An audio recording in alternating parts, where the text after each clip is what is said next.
با سلام گرم به یکایکتان دوستان خوبی، من شعله گل خوجه هستم. همه روز ساعت 10 با وقت پراگ، ساعت 12 با وقت مسکو و 14 با وقت دوشنبه در خدمت شما عزیزان با خبرهای تازه تشکر میگم که دائم ما رو تماشا میکنید و من در نوبت خود تلاش میکنم به سوالهای شما پاسخ بدم. در این شب و روز که مرزها بستند و شماره بیکاران در تاجیکستان می افزاید، وزارت مالیه کارگر می جوید.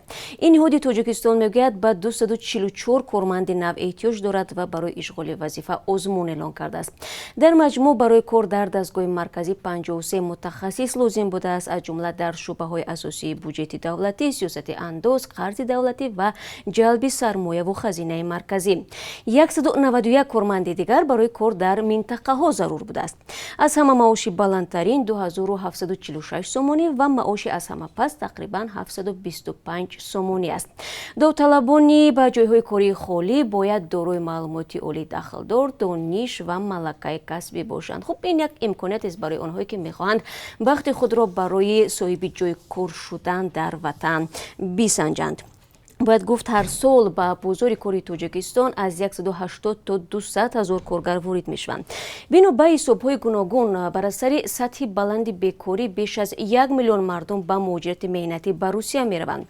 حالا حداقل معاش در تاجیکستان 400 سومانی کمتر از 40 دلار است و مزد میانه معاش 1406 سومانی را تشکیل میکند. اندازه میانه نفقه 330 سومانی است. این هم در حالی است که کمیته امور تاجیکستان میگوید در یک سال اخیر شماره اهالی در کشور 2% زیاد شده به 9 میلیون و 444 هزار نفر رسیده است. پیش بینی می شود که تا سال 2023 شماره تاجیکان 10 میلیون شوند و گفته می شود فعلا ساکنان تاجیکستان به حساب میانه 75 سال عمر می بینند. والنتینا ماتویینکا رئیس شورای فدراسیون روسیه پیشنهاد کرده است که شماره نمایندگی های دانشگاه‌های روسیه در تاجیکستان بیشتر کرده شود. این حرفات دیروز از زبان او در جریان برگزاری اجلاس مشترک نمایندگان شورای فدراسیون روسیه و مجلس ملی تاجیکستان صدا داد. ماتویینکا گفت اگر تاجیکستان هوسمند باشد، روسیه میتواند تعداد نمایندگی‌های بهترین دانشگاه‌هایش را در این کشور افزایش بدهد. فعلا دانش آموزان در تاجیکستان امکان دارند در فیلیال 4 مکاتب عالی روسیه تعلیم بگیرند. در عین زمان همه سال صدها نفر دیگر طریق بورسیه و یا کواتا برای گرفتن معلومات عالی به روسیه میروند. 3 سال پیش پرزیدنت های تاجیکستان و روسیه در باره شروع لایحه بشردوستانه اوید به تبلیغ زبان روسی و بنیاد 5 مکتب روسی قرار قبول کردند. خبرگزاری ها از جراحی شدن ورزشکار نامدار توجیک کامرانشاه اوستوپیریون می نویسند. دستی این پهلوان توجیک را در ترکیه جراحی کردند.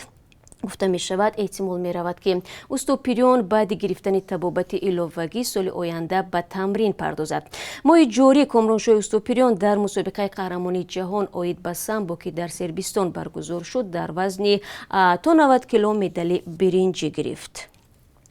آنهایی که نیت سفر از روسیه به تاجیکستان را دارید لطفاً به نقشه پروازهای چارتری توجه کنید. فردا 27 نوامبر انجام 4 پرواز برای انتقال مسافران در نظر گرفته شده است. شرکت سومون ایر توسط 3 پرواز از مسکو شهروندان را به دوشنبه میبرد. همچنین یک پرواز دیگر از سورگوت به پایتخت تاجیکستان عملی میگردد. به همین ترتیب تا پایان جدول تحریزی شده 20 پرواز چارتری دیگر از روسیه به تاجیکستان باقی میماند. تعدادی از شما میپرسید که آیا ماه دکبر نیز این پروازها ادامه خواهد کرد یا نه؟ دوستان عزیز، هنوز در این مورد مقامات تاجیک و روس چیزی نگفتند، هرچند طبق گزارش ها رستم امامعلی رئیس مجلس ملی و شهردار دوشنبه دیروز با سرگئی سابیانین میر مسکو درباره برقرار نمودن پروازهای دائمی صحبت کردند، ولی دقیقاً معلوم نیست که از ماه آینده رفت آمد هوایی چگونه به راه مانده می شود. به هر حال چند روز دیگر ما منتظر خواهیم بود تا ببینیم در این زمینه چی تصمیم گرفته می شود.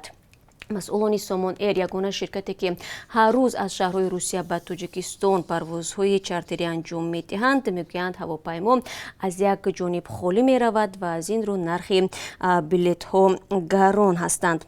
تعدادی از شما هر روز تقریبا از ما میپرسید که آیا میتوانید توسط کشورهای همسایه یعنی به مثل ازبکستان، قرقیزستان، قزاقستان و اینکه بلاروسیا به تاجیکستان بروید، زیرا با گفته شما میان روسیه و ازبکستان هم پروازهای چارتری ادامه دارد و همین گونه همکاران ما تلاش کردند به این سوال شما پاسخ پیدا کنند و معلوم شد که واقعا هم نرخ بلیط خطسیر مسکو سمرقند تقریبا $100 ارزانتر از سومون ایر است، یعنی طریق پرواز مستقیم.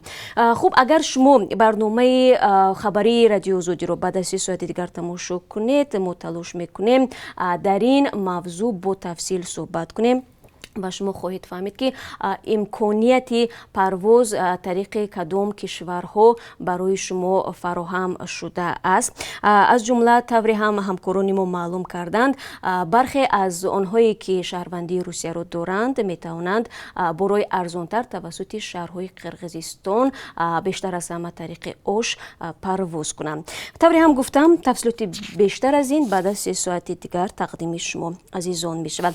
ولی درباره برقرار شدن پروازهای دائمی و همچنین گشوده شدن مرز هنوز هیچ خبری تازه در دست نیست. در عرفه روز شکرانه که در امریکا امروز جشن گرفته می شود، پرزیدنت منتخب این کشور جو بایدن از امریکایی‌ها دعوت کرد تلاش‌هایشان در مبارزه با کرونا ویروس را بیشتر کنند. او گفت امریکایی‌ها باید در خاطر داشته باشند که ما در حالت جنگ با ویروس هستیم، نه جنگ با همدیگر. در روز شکرانه که رسما تعطیل است، عائله‌های امریکایی جمع می شوند. کارشناسان سوای تندرستی هشدار دادند که در این دوره احتمال سرایت کرونا ویروس افزایش یابد. 25 نوامبر در امریکا 172,000 حادثه سرایت کرونا ویروس به قید گرفته شد. بایدن وعده داده است که 20 ینور بعد سوگند رئیس جمهوری در نوبت اول برای حل پاندمی کووید 19 اقدام نموده امکانات وسیع حکومت فدرالی را برای رفع این مشکل سفربر می‌کند.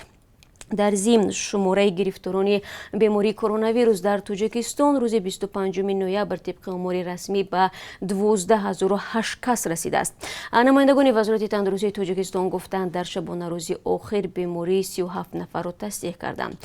به اطلاع رسمی در 7 ماه گذشته 86 کس از بیماری همگیر جان باخته، 11395 نفر شفا یافتند. وزارت از این بیشتر جزئیات نمی‌دهد. منتقدان با آمار رسمی با شبهه می‌نگرند و باور آنها آمار واقعی به مراتب بیشتر است. رادیو آزادی روز 25 نوامبر روی خط 225 نفر را نشر کرد که بنا به تصدیق پیوندان، پزشکان و نوشته رسانه‌ها از کرونا ویروس نو و التهاب شش فوت دیدند. شما در این باره می‌توانید از وبسایت رادیو آزادی زیر نشانی www.azadi.org تفصیلات بیشتر بگیرید. در جریان عملیاتی زیر عنوان استکاده که هفته جوری از جانب کارمندان بازرسی دولتی اتومبیلی در راههای دوشنبه گذرانده شد، بیش از 140 قانونشکنی آشکار کرده است. وزارت کارهای داخلی میگوید این عملیات اساساً در راههای سه قبطه گذرانده شده است. طبق مشاهده‌ها بسیاری از شهروندان و رانندگان قاعده حرکت را ویران کرده در جایی که باز ایستادن ممکن نیست و مسافرکشانی مشغول بودند. با گفته وزارت کارهای داخلی منع کردن ماشین در استکاده برای گرفتن و یا فرآوردن مسافران خطر رخ دادن صدمه‌های نقلیاتی را پیش می‌آورد. همچنین در دوام 3 روز عملیات مذکور زیاده از 535 مورد عبور غیرقانونی راه و پایمال نمودن گل و بوته‌های آرایشی از جانب شهروندان ثبت شده است که اکثریت آنها ساکنان بناهای بلند آشیانه اطراف استکاده‌ها و دانشجویان و خوانندگان مؤسسه‌های تعلیمی بودند. باید گفت در دوشنبه 2 استکاده و یا رایسته و قبانیات شده است که یکی از آنها تابستان امسال به استفاده داده شد.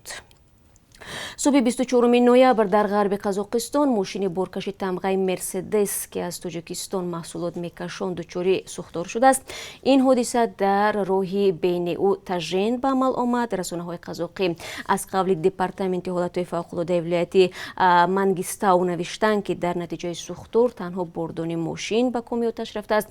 خوشبختانه راننده ضرر ندیده است. дар ҳамин ҳол дар хуҷанд бошад кормандони милиса ду ҷавонро бо гумони дуздии мошини мерседес бенс боздошт карданд. мошинеро ки ба гуфтаи соҳибаш 72 000 сомонӣ нарх дорад. мақомоти ҳифзи ҳуқуқ баъди 4 рӯзи ҷустуҷӯ ин мошинро пайдо карданд. ба дуздӣ ду устои таъмири нақлиёт муттаҳам мешаванд. тафтишот мегӯяд вақте сокини шаҳри хуҷанд мошинро барои таъмир мебарад, гумонбарон нусхаи калиди онро тайёр мекунанд. баъдан суроғаи ронандаро пайдо карда худравро бо ҳадафи фурӯхтани қисмҳои эҳтиётӣ медузданд. бо ин ҳадаф ба мошин рақамҳои транзитиро часпонданд. дар нисбати ҳолати мазкур парвандаи ҷиноятӣ оғоз шудааст. ба бинандагони азиз, чун ҳамеша дар поёни суҳбат ман барои шумо аз қурби асъори хориҷӣ ёдовар мешавам ва бояд бигӯям ки имрӯз қурби рубли русӣ дар тоҷикистон боз ҳам болотар рафтааст. тибқи иттилои бонки миллии тоҷикистон 1000 рубли русӣ ба ривази 148 сомониву 70 дирам харидаву фурӯхта мешавад. ин нарх дар қиёс бо рӯзи гузашта 70 дирам бештар аст. қимати $1 амрикоӣ бошад 11 сомониву 30 дирам муқаррар гардааст. дӯстони азиз, ин чанд хабари тозае буд ки ман хостам дар ин субҳи барвақт барои шумо бигӯям ва ҳамин гуна то ҷое талош кардам ба суолҳое ки пайваста дар зери наворҳои мо менависед посух бигӯям. ҳамин гуна аз шумо ҳамкориҳои бештарро мунтазирем. умедворам баъд аз 3 соати дигар дар барномаи хабари моро тамошо мекунед. гузоришҳои ҷолиб дорем ва муҳим ки ба пурсишҳои шумо посух медиҳам. то дидор дар гузориши навбатӣ, дар барномаҳои навбатӣ. худро эҳтиёт кунед ва рӯзи бобарор дошта бошед.